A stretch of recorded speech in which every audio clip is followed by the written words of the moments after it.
19 ਸਾਲ ਦਾ ਸੀ, ਚੰਗਾ ਖਿਡਾਰੀ ਸੀ, ਪਰ ਨਸ਼ਾ ਜਿੱਤ ਗਿਆ। ਤਰਸੇਮ ਸਿਆ ਇਹ ਸੱਗ ਦਾ ਸੇਕ ਤਾਂ ਘਰ ਘਰ ਪਹੁੰਚਿਆ, ਪਰ ਬਸ ਹੁਣ ਹੋਰ ਨਹੀਂ। ਪੰਜਾਬ ਸਰਕਾਰ ਨੇ ਨਸ਼ਿਆਂ ਦੇ ਵਿਰੁੱਧ ਇੱਕ ਸਖਤ ਮੁਹਿੰਮ ਚਲਾਈ ਹੈ ਤੇ ਅਸੀਂ ਸਾਰਿਆਂ ਨੇ ਇਹਨਾਂ ਦਾ ਸਾਥ ਦੇਣਾ ਕਿ ਅੱਜ ਤੋਂ ਬਾਅਦ ਨਾ ਇਸ ਪਿੰਡ ਵਿੱਚ ਨਸ਼ਾ ਵਿਕੂਗਾ ਤੇ ਨਾ ਹੀ ਕਿਸੇ ਨਸ਼ਾ ਵੇਚਣ ਵਾਲੇ ਨੂੰ ਇੱਥੇ ਵੜਨ ਦਿੱਤਾ ਜਾਊ। ਜਿਹੜੇ ਨਸ਼ੇ ਵਿੱਚ ਫਸੇ ਹੋਏ ਨੇ ਉਹਨਾਂ ਨੂੰ ਨਸ਼ਾ ਮੁਕਤੀ ਕੇਂਦਰ ਵਿੱਚ ਭਰਤੀ ਕਰਾਵਾਂਗੇ। ਕੋਈ ਵੀ ਨਸ਼ਾ ਤਸਕਰ ਦੀ ਜ਼ਮਾਨਤ ਨਹੀਂ ਕਰਾਏਗਾ। ਵਾਅਦਾ ਕਰੋ, ਅਸੀਂ ਆਪਣੇ ਪਿੰਡ ਨੂੰ, ਆਪਣੇ ਪੰਜਾਬ ਨੂੰ ਨਸ਼ਾ ਮੁਕਤ ਕਰਕੇ ਰਹਾਂਗੇ।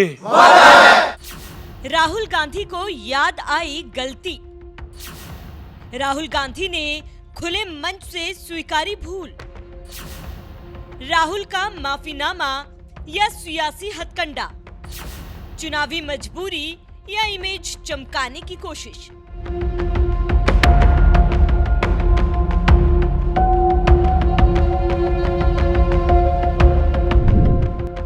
कभी देश की सबसे बड़ी राजनीतिक पार्टी कहे जाने वाली कांग्रेस पिछले 11 सालों से सत्ता से दूर है। एक एक कर कांग्रेस का सियासी आधार ज्यादातर राज्यों से खिसकता चला गया। कांग्रेस का खोया हुआ जनाधार वापस लाने के लिए राहुल गांधी लगातार मशक्कत कर रहे हैं, अपनी पुरानी गलतियां सुधारने में जुटे हुए हैं और इसके लिए वो माफी मांगने से भी गुरेज नहीं कर रहे। एक बार फिर राहुल गांधी ने अपनी पार्टी की गलती का बोझ अपने सिर पर ले लिया है और कर लिया है बड़ा कबूलनामा। और मेरे अंदर भी एक चीज मैंने मिस कर दी, एक गलती मैंने की। क्या थी? उस समय मुझे गहराई से नहीं समझ आई। मैं स्टेज से कह देता हूं। जब मंच से कोई नेता बोलता है कि मैंने गलती की, तो उनकी माफी पछतावे से ज्यादा नई रणनीति की ओर इशारा करती है। नेताओं की इस भूल स्वीकारोक्ति में कई संदेश और संकेत छुपे होते हैं। इस बार संकेत दिया है राहुल गांधी ने, जो 2024 लोकसभा चुनाव के बाद अलग ही सियासी पिच पर बैटिंग कर रहे हैं। वो अपने संबोधन में खुले मंच से माफी भी मांगते नजर आए। कांग्रेस पार्टी की एक बड़ी भूल जो राहुल ने अपने 21 साल के राजनीतिक करियर में पहली बार स्वीकार की है।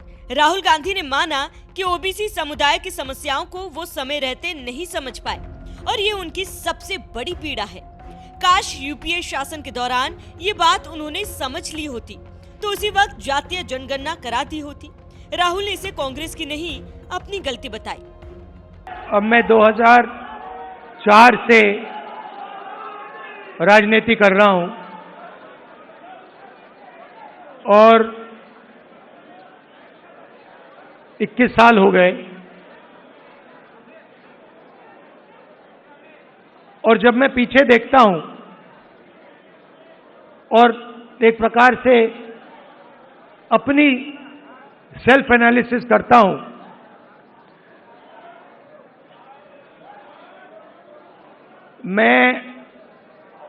मैंने कहां सही काम किया और कहां कमी रही, तो 2-3 बड़ी इश्यूज दिखती हैं मुझे। कांग्रेस पार्टी में और मेरे अंदर भी एक चीज मैंने मिस कर दी, एक गलती मैंने की। क्या थी? जो ओबीसी वर्ग है उसका जिस प्रकार से मुझे प्रोटेक्शन करना था मैंने नहीं किया।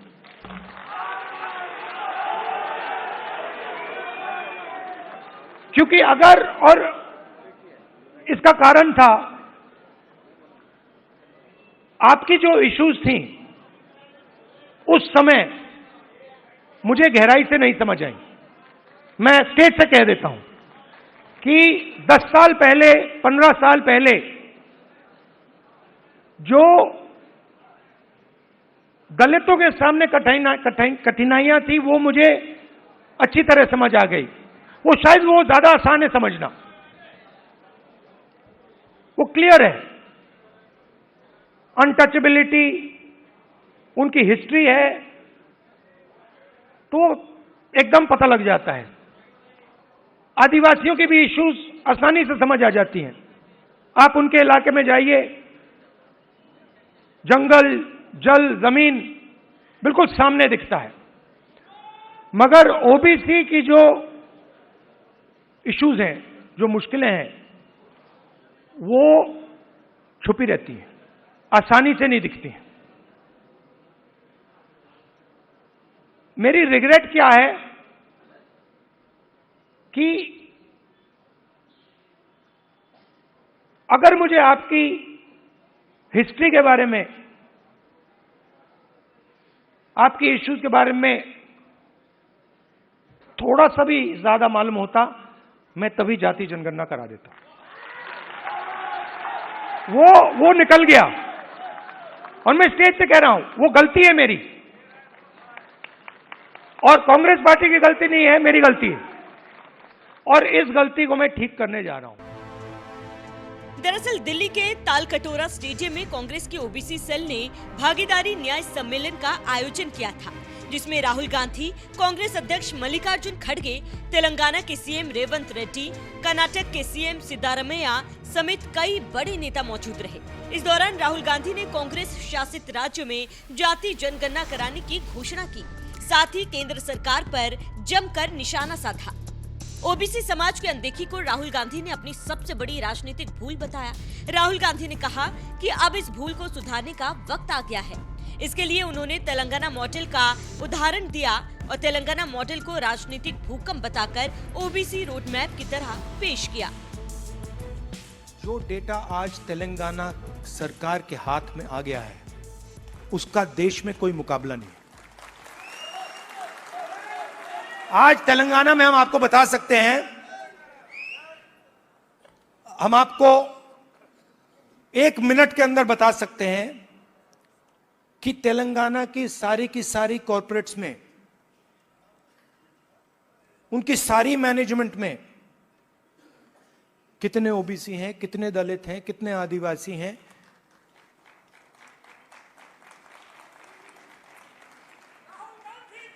हम आपको बता सकते हैं, मैं आपको बता सकता हूं कि अगर आप तेलंगाना में कॉर्पोरेट्स के अंदर यह सवाल पूछें, कितने ओबीसी हैं, मैनेजमेंट में कितने हैं, ओबीसी मालिक कितने हैं, दलित मालिक कितने हैं, लाखों करोड़ रुपए की सैलरी मिलती है उनको। आपने मीडिया में सुना होगा 2 करोड़ का पैकेज, 3 करोड़ का पैकेज, 5 करोड़ का पैकेज, सुना ना आपने? यह आप सवाल पूछ सकते हैं, तेलंगाना में ओबीसी को कितने पैकेज मिले? 0। एक भी पैकेज ओबीसी को नहीं मिल रहा, एक भी पैकेज दलित को नहीं मिल रहा, एक भी पैकेज आदिवासी को नहीं मिल रहा है। और आप मनरेगा की लिस्ट निकालिए, पूरी लाइन ओबीसी, दलित, आदिवासियों से भरी हुई है। ये जो गिग वर्कर्स कहलाते हैं, डोमेस्टिक स्टाफ, गिग वर्कर्स, इनकी लिस्ट निकालिए। तेलंगाना में ब्लैक एंड व्हाइट है, इस देश में मजदूरी ओबीसी, दलित, आदिवासी करते हैं। हालांकि हर बार की तरह इस बार भी राहुल गांधी ने वही अडानी अंबानी वाला राग भी गाया और आरोप लगाया कि बड़ी बड़ी कंपनियों में, अडानी अंबानी की कंपनियों में कोई दलित, आदिवासी, ओबीसी नहीं है। राहुल ने ऐलान किया कि कांग्रेस की सरकार आई तो सबसे पहले पूरे देश में तेलंगाना मॉडल लागू किया जाएगा और पता लगाया जाएगा प्राइवेट और सरकारी कंपनियों में कितने ओबीसी हैं, कितने दलित, कितने मुस्लिम। मोदी जी कहते हैं हिंदू इंडिया, हिंदू इंडिया कहते हैं। 50% हिंदू तो आप हो। अगर हिंदू इंडिया है और 50% आप हो, तो मीडिया में आपका एक आदमी क्यों नहीं है? कॉर्पोरेट इंडिया में आपका एक आदमी क्यों नहीं है? औरत क्यों नहीं है? मीडिया के एंकर्स की लिस्ट निकालो, ओबीसी नाम दिखा दो मुझे, कहां है? बड़े बड़े पत्रकारों के नाम निकालो, ओबीसी कहां है, कौन है वहां पे? अदानी ओबीसी है क्या? आपकी पूरी की पूरी जमीन उसको दी जा रही है, पूरी की पूरी आपकी जमीन ओबीसी दलित आदिवासियों की जमीन छीन छीन कर अदानी को दी जा रही है, अंबानी को दी जा रही है, टाटा को दी जा रही है, इन लोगों को दी जा रही है। इनके सिस्टम में कोई ओबीसी है ही नहीं, दलित है ही नहीं, आदिवासी है ही नहीं। तो इसलिए हमने कहा है सबसे पहले जहां भी हमारी सरकार होगी वहां जाति जनगणना होगा, एक्सरे होगा, एमआरआई होगा। हमें पता लगाना है ओबीसी कितने हैं, कहां हैं, क्या करते हैं, कितनी भागीदारी है, कितना पैसा है, ये हम सब जानना चाहते हैं। राहुल गांधी के आरोपों पर बीजेपी ने तुरंत पलटवार किया। केंद्रीय मंत्री धर्मेंद्र प्रधान ने राहुल के आरोपों को निराधार बताया। उन्होंने कहा कांग्रेस झूठ का पुलिंदा है। एक समय था जब कांग्रेस ही आरक्षण का विरोध कर रही थी। ये कांग्रेस पार्टी दिवालिया हो चुकी है और उनकी नेता भी दिवालियापन उनमें आ गया है। आज हमने सुना कांग्रेस पार्टी फिर एक बार झूठ की सहारा लिया है। उन्होंने कहा है कि मोदी सरकार ओबीसी के लिए कुछ नहीं किया। आजादी के उपरांत पहली बार एक ओबीसी के नेतृत्व में पिछले 11 साल से भारत की सेवा की जा रही है। उस पे कांग्रेस पार्टी की बहुत बड़ी दिक्कत उनको हो रही है। उन्होंने एक एक विषय को लेके मंडल कमीशन को विरोध सबसे ज्यादा किसी ने किया तो राहुल गांधी जी की स्वर्गीय पिता श्री राजीव गांधी जी ने किया। पंडित जवाहरलाल नेहरू जी कांग्रेस की सर्वोच्च नेता थे, प्रधानमंत्री थे। राज्यों की मुख्यमंत्री को उन्होंने पत्र लिख के ये कहा था रिजर्वेशन देश की विकास के लिए घातक होगा।